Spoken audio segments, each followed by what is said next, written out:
Nós vamos discutir agora uma medida que vai mexer com muita gente. A Agência Nacional da Saúde pode aprovar uma norma que prevê mudanças aí nos planos de saúde. Vem a questão da coparticipação e quem pode nos explicar melhor este assunto é a Caroline Santos, presidente da Comissão de Direito Médico da OAB Goiás. Uma boa tarde. Boa tarde. E também a Rosânia Nunes, gerente de atendimento do Procon Goiás. Boa tarde também. Boa tarde, uma boa tarde a todos. Começando pela Caroline, como fica a vida do usuário? Bom, o usuário ele não é obrigado a escolher pela coparticipação ou pelo plano de franquia. Ele pode, são institutos opcionais, né? Mas antes de optar, ele deve ler o contrato e, se possível, fazer as discussões, analisar as condições que esse contrato está previsto para saber se atende ou não as necessidades desse beneficiário. Vamos fazer o seguinte, Rosane, eu quero a sua opinião também, mas antes nós vamos ouvir uma reportagem que fala desse assunto, que pode mexer com muita gente. Vamos saber do que se trata direitinho. A Agência Nacional de Saúde, ANS, órgão do governo federal que fiscaliza os planos de saúde no Brasil, disse que quer regras claras para a franquia e coparticipação nos planos de saúde. Para começar essa história, veja como define esses termos esse advogado do consumidor. Franquia, a gente pode fazer uma analogia com o seguro de carro, ou seja, você paga uma mensalidade para ter o seu seguro, né? E uma franquia quando for utilizar esse seguro. A coparticipação, na verdade, é como o próprio nome já diz, é uma divisão de custos entre o consumidor e a empresa de plano de saúde num determinado procedimento. Em 2016, a Anatel regulamentou a franquia de internet móvel no Brasil. O que aconteceu? As empresas com alto poder de barganha não melhoraram o serviço e o preço subiu. O ano passado, a ANAC fez a mesma coisa, só que com as bagagens nos aeroportos. O discurso é que a passagem aérea cairia, o valor seria menor. Isso aconteceu na prática, consumidor. Agora, a Agência Nacional de Saúde quer regulamentar o serviço de franquia e coparticipação dos planos de saúde. Onde isso vai parar, consumidor? É só uma pergunta. Para o consumidor sempre é mais difícil, né? Porque ele está sempre desembolsando. A gente já paga o plano de saúde justamente quando precisa. E já tem um custo mensal que a gente tem que pagar, inclusive para a gente já é debitado em conta, já vai direto na conta. E quando a gente já paga, então não tem para que o franquia, como assim? O discurso da ANS é bonito.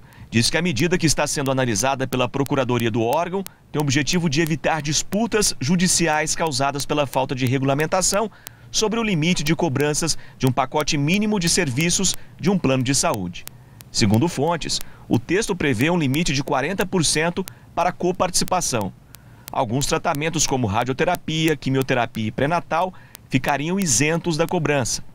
No caso da franquia, a proposta é limitada a 12 vezes o valor da mensalidade. O valor pago pelo consumidor por mês não poderá exceder ao dobro da mensalidade. Se a medida for aprovada em junho pela Agência Nacional de Saúde, que deveria defender o interesse do consumidor e não o interesse das empresas de planos de saúde, a regra passa a valer entre 120 e 180 dias após a data da regulamentação. A medida não atingiria quem já tem plano de saúde. Só valeria para novos contratos. É só se a pessoa quiser, né? Quem já tem o plano antigo, né, Rosânia? Só se ela quiser essa mudança, optar por isso. Sim, quem já tem um plano, aí vale as regras do direito adquirido. Então, o consumidor ele pode optar ou não por esse novo sistema, que engloba tanto a franquia quanto a coparticipação. Agora, eu estou achando meio absurdo, Carolina. Você não acha também, não?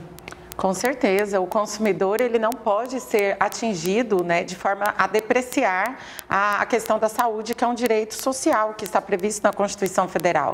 E quando nós temos esses tipos de mudanças, será que de fato está para prestigiar os operadores de saúde, né, as operadoras, as empresas que trabalham com plano de saúde, ou estão tentando de fato beneficiar a população que já não tem a prestação gratuita do Estado, paga, já sofre muito para poder pagar uma carga tributária muito grande, ainda paga o plano de saúde para poder chegar nesse momento e ver, será que vai ficar mais barato? De fato, fica mais barato naquele mês. Mas se você precisar de um atendimento emergencial, porque a saúde nos pega de surpresa, a doença Caroline, nos pega de surpresa. Vamos pegar um exemplo rapidamente por valores. A pessoa paga, vamos supor, R$1.000 por mês um plano de saúde. Certo. Precisou com urgência fazer uma cirurgia que ficaria em R$2.500. Ela pagaria até o valor de R$1.000, que é o valor da mensalidade. Ou seja, A franquia não pode ser maior do que o valor da mensalidade. Ou seja, ela pagaria 1.000 e depois mais 1.000. Isso. E aí, aquilo que ultrapassasse os 1.000, o plano de saúde deveria pagar. Rosânia,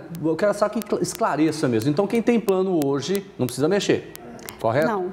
Aliás, Sim, nem correto. deve, né? Sim, não precisa mexer. Sim, o plano de saúde, vamos fazer portabilidade. Ele só vai aderir a esse novo sistema caso ele entenda que seja vantajoso, né? Lembrando que tem 2 tipos de franquia. Na franquia comum, por exemplo, se ele tem uma franquia de R$1.000, fizer um exame, uma consulta, qualquer procedimento até R$1.000, o consumidor vai arcar com essa despesa. O plano de saúde só vai pagar a partir de R$1.000.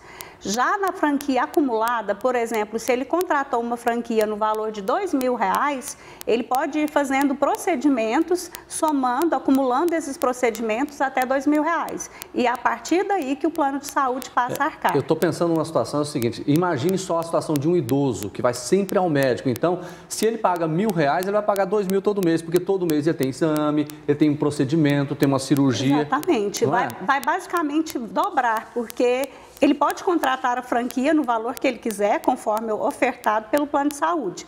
Desde que, por exemplo, se o valor da franquia é R$500, a mensalidade é R$500, ele pode pagar no máximo até R$1.000.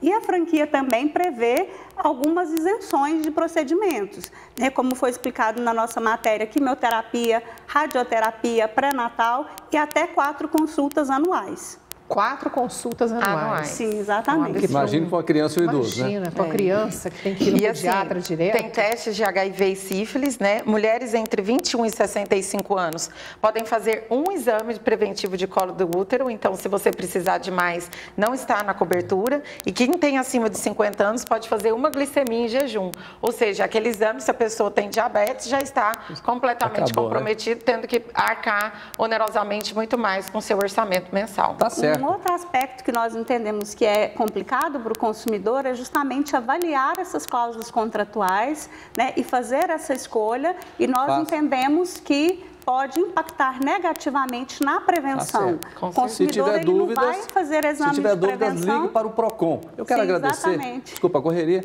queria agradecer a Rosânia Nunes, gerente de atendimento do PROCON Goiás. Boa tarde, viu? Boa tarde, obrigada pela oportunidade. Caroline Santos, da Comissão de Direito Médico da OAB, muito obrigado. Obrigada. Uma boa tarde, obrigada.